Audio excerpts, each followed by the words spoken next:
আসসালামু আলাইকুম। হঠাৎ করে একটা কথা মনে পড়ল।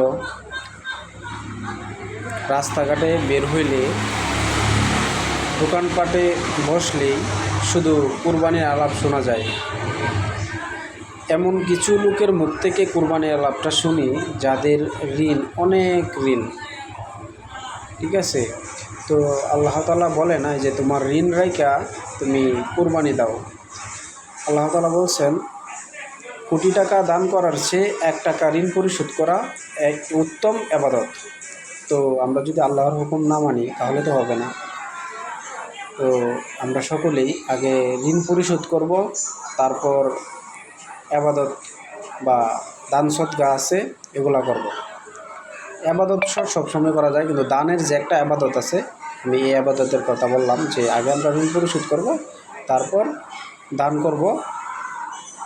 ঋণ পরিশোধ করা এক টাকা ঋণ পরিশোধ করা কোটি টাকা দান করার চেয়েও উত্তম ইবাদত। তো সকলে আমরা আগে ঋণ পরিশোধ করি, তারপর দান করি। ধন্যবাদ সকলকে। কথাবার্তায় ভুল ত্রুটি হলে ক্ষমা দৃষ্টিতে দেখবেন।